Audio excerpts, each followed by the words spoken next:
Hey guys, and welcome to another video. Now today's video, I can't believe I'm actually making this, and I would have completely missed it had it not popped up in my recommendations from a completely different channel.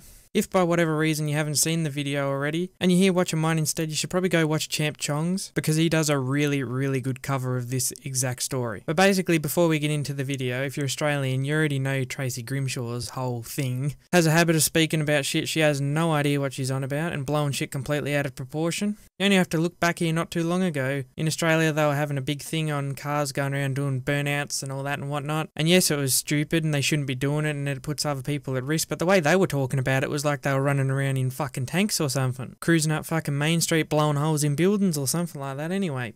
But anyway, to the task at hand, we'll get on with the video and we'll start the video and I will stop it at a point where I feel like I need to talk. Move on. It was The Sims, then Minecraft and Pokemon Go. Actually, if you're my age, first it was Pac-Man, but never mind.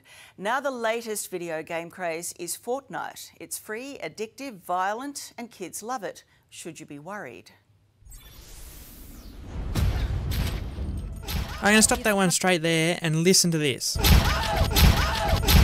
Now one of the reasons I'm making a big deal out of pointing this out is because Champ Chong, he pointed it out in his video. And the reason it's such a big deal is because it's tampering with the actual thing that you're talking about. Like that sound file isn't even in the fucking game. Seriously, if you've never played Fortnite, go download it and kill 1,000 people. I guarantee you will not hear that sound file anywhere. So straight off the bat, they tampered with audio files to make it seem more dramatic. Now how can you cover a story based on facts when you're tampering with audio files to make it not an actual fact? That's not in the game, it's not a fact, and it's not a part of the game. Moving on. Fortnite is a cartoon, Hunger Games style battle with a deadly, serious premise. Players are placed on an island, armed with weapons. The aim of the game, to be the last one standing.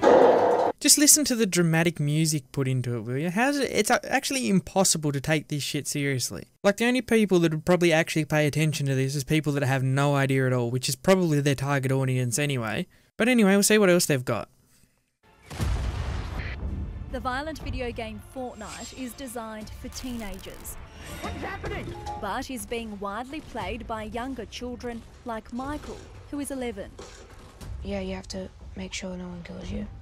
So you have to kill others. Alright, now they're going to play the younger kid card. Now this is a pretty simple one to counter, because if this is your child or you're the legal guardian or caretaker of this child, your job is to supervise and take care of this child to the best of your abilities. Now if you believe they're at risk of something due to mental health, or if they're in danger of being harmed any other way, shape or form, then it is your job to intervene. Now while I don't believe that you can control everything that kids do, because let's face it, they're kids, they're going to be sneaky if they feel they can't get their own way, I do think that a console in your own house, connected to your internet connection, is something you can manage to intervene with if you don't feel it's fit for your children to be playing with. I like how she plays the whole keyword, you have to kill others. So you have to kill others. Like trying to set up for parents that are watching it, oh my god, that kid just said you have to kill others. It's like, what the hell? You're playing on words to try and twist it to the way you want it. And might I also point out, does this kid at all look comfortable during this? No, he fucking doesn't. He looks like he wants to climb out of the seat and run down the hallway, to be honest. Michael's mum. Come on, we're gonna go to school.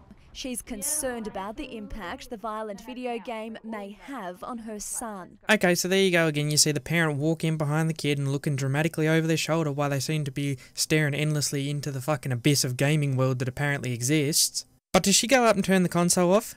Nope. What about the TV? Nope. How about the internet? Nope. If you're willing to let the kid have a game or something before school, fine. Limit them to like 1 game, 2 games, depending how early they get up before school. Make sure that they're ready, they're dressed, they're ready to go to school, whatever. And then give them a limited amount of games they can play before they go. Make sure they've ate their breakfast, all that sort of stuff. And if they have done all that and they're still going to school and they're doing their work, then I really don't see a problem at this point. Dr. Philip Tam is a child and adolescent psychiatrist who specialises in gaming. He says adolescents with conditions like ADHD, anxiety or depression are most vulnerable. Okay, I'm going to stop the video right there because now he's talking about medical conditions like ADHD, anxiety and depression. And again, if you're the legal caretaker of this child and they have those conditions and you know about it, then it should be your job to intervene with it if you think they're at risk of maybe taking in something a bit more sensitively than other people would. Or you're worried about the long-term effect that it might have on the child. In my eyes, that's your job. You're the one that's supposed to be looking after the child. And if you know they have these sort of conditions, or you know that they need any sort of special attention, then that's your task to be doing it. You can't just blame it on the video game, especially when you can easily prevent it, or prevent the child from having access to said video game. Let's continue. Another big problem is playing to excess of their real-world activities. So there's a detriment in their schooling, in their healthy sleeping pattern, and in the general things of healthy family time. Around 3 to 4 hours on 3 to 4, Sunday morning. maybe sometimes 2. That's an axe, dum-dum. Okay, now I'm going to stop the video right fucking there, because now he's talking about the time it takes away from their regular everyday life. And I'm going to say it again, as I said earlier, yet again, that's the parent's responsibility. If you don't want the kid playing past a certain amount of time, don't let them. Of course, the kid's not going to get off the game if they're having fun and they don't believe they have to. Why would they? If you're having a good time and you don't think that you've got to leave or you've got nowhere else to be, you're not going to stop having fun to go and do something you're probably going to have a little bit less fun doing now, are you? That's pretty fucking common sense. And I want to point out the fact that yes, the kid just said dum-dum, which I guess some people would consider pretty rude, but that's pretty tame for Australia, let's be honest here. And aside from that, do the kids seem aggressive, rude, or really unbehaved in any other way? No, I'd honestly say looking at it, these kids behave pretty well. It's pretty much like a normal but unnormal life, because other kids in my class get to play 6 hours and all that. Like, someday they'd be wearing glasses maybe. Their mother Jacqueline has strict gaming rules in place. She allows the boys to play Fortnite on the condition their homework always comes first. Alright, so now this lady doesn't like the actual gaming side of things, and especially Fortnite by the seams of it, but she doesn't allow her personal thoughts on the game to make it out to be some antichrist that her kids can't play just because she doesn't like it. The only conditions that she has is that their homework comes first, and I assume whatever chores that they have would come first too, which is fair enough. But so long as you're looking after the child and they're not spending an unhealthy amount of time playing it, and they are doing their chores and they are doing their homework, then I really can't see the problem. Problems related to the excessive use of gaming will warrant a medical diagnosis when the World Health Organization adds gaming disorder to its classification of diseases later this year.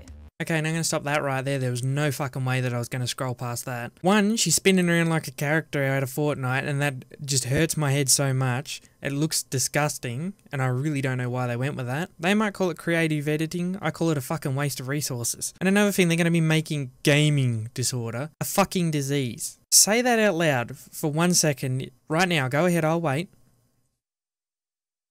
How fucking stupid did that sound? In the world we live in now, pretty much everything is either a disease or a mental health disorder. Dr. Philip Tam has some wise advice for concerned parents. He encourages healthy digital diet patterns for kids from a young age. So give them a warning. Maybe you've got half an hour left or you've got 5 minutes left. So always warn your child. So right now I'm going to give this fella props for this one, because he's heavily implying that it is the parent's job to enforce these rules of set times of when the child can or cannot play the game. That's probably the only thing that he said throughout this video that makes any fucking sense. That's not the first time that Fortnite has ended up on TV in Australia either. We've got another clip here. Let's have a look at some of the stuff from this. Called Fortnite, and it has experts and some parents alarmed. With 45 million users worldwide, some as young as 5, this online survival game has kids and teens competing to kill each other on screen. Alright, I'm going to stop it right there because they have like some big siege type cinematic playing in the background to make it seem all the more dramatic, and they keep throwing around this word kill. Now, at what point in Fortnite does it ever say that you killed anybody? Like, I'm sorry, but I'm just trying to wrap my head around this. There's about 50 billion other games out there that have really strong gore, really heavy use of swearing, even some things racial, and stuff like that, but yet they choose to attack a game, which went so far as to remove the word kill and replace it with eliminated, I might add. So in my opinion so far, why are they attacking Fortnite? Simply because it's a trending thing at the moment. It's popular. I guess if a parent was hearing about it, knows their kid's been playing it, like they've heard them talking with their friends or something like that, and then they hear, Fortnite, turning people into little monsters. Then of course that's going to pique their interest and they're going to be in to listen. So basically, so far from what I've gathered, they're just using it as a way to boost their ratings and fearmonger. That's all they're doing. But we'll continue on and see what they've got that I can pick apart, because I'm actually enjoying this. Firstly, Kirsty, just paint a picture on your house and how this game is impacting on your 4 boys. So I have 4 boys varying in ages. So my eldest is 20, 11, 9 and 5. Yeah, they all play Fortnite. They all play, yeah, with very restricted and controlled use. So. Okay, so she has kids of different age groups, and they have controlled use of the game. It's a little weird that one of them's 20 and still has this rule. But let's just point out that the legal age to do most shit in Australia is 18. Now, he's 2 years older than that. By God, how did he ever make it to that old without becoming a serial killer because of violent video games? We will never know that. Explain to our viewers why this one's... I mean, gaming's been around for a long time. Explain why this one is different to others that are already out there. OK, well, it's the biggest game in the world at the moment. It's free, so that's why one of the reasons it's so free. Popular. And it's, like you said, Hunger Games style. So there's 100 kids, they go in there, they play a game together.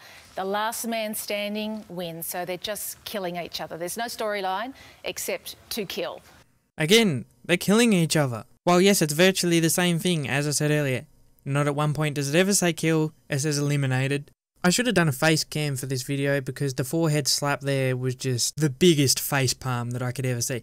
Online, and they're playing with each other but killing each other. What sort of weapons are we talking about? Rifles, picks, any kind of violent kind of weapon. Any kind of violent weapon. Excuse me, lady. Any weapon, or actually I shouldn't even use the word weapon, but anything you can pick up in your hand can pretty much be used as a weapon if you have the mindset for it. The weapon itself is not violent. The person that holds it is violent. And what type of weapons do they use? Rifles, picks, any kind of violent kind of weapon. Gee, you don't fucking say. It's not like it's right on the very first fucking image you'd search up or anything like that. So at this point, it's pretty clear that she has no fucking clue what she's on about. And can I also point out, does this look normal to you? Like, no kid's ever going to do anything wrong if they know they're going to come back to something like that. That to me right there is more terrifying than any fucking gun you can put in front of me. Because it has been described as gory.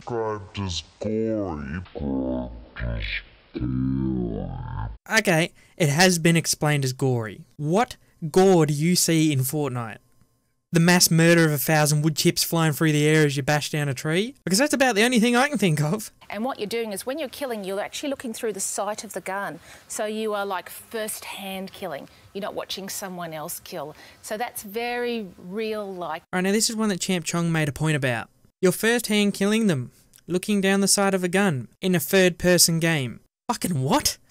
The only guns that you can look down the side of are ones that have scopes attached to them, and this isn't the first game to imply that. That's been around in Counter-Strike games for fucking ages. So I really don't know where she's got the whole first-hand killing thing unless you're using a scoped rifle. It's not like every single gun's like that. For a majority of the game, it's third person. So you're not looking down the sights of the gun with some serial killer look in your eye like you're about to fucking murder everybody. I think for younger children, if a 6 or 7-year-old is playing it, you know, that's quite a huge impact to be able to shoot a gun and kill someone.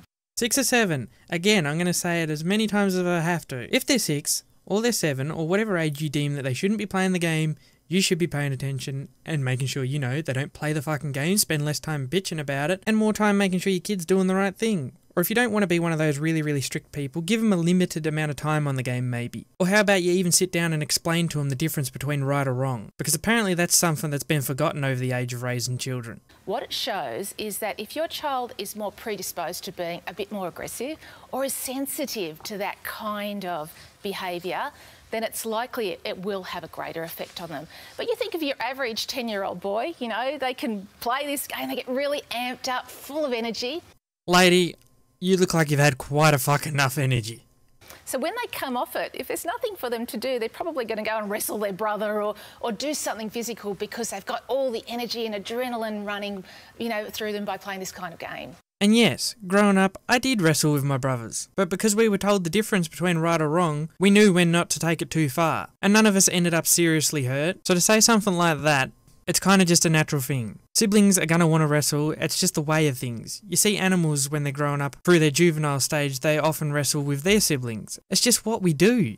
So that's pretty much all that we have to look at. And looking at it now that I've seen the full video, because as I mentioned before, I didn't actually see the segment on this until Champ Chong popped up in my recommendeds. If you want to see his, which is a way better cover than mine, his link will be in the description, so go watch that because he does a really, really good one. But I guess if I've kept your attention this amount of time, that's been the video for today. Leave a thumbs up if you play Fortnite and you're not a serial killer, and I shall see you in the next one. Later.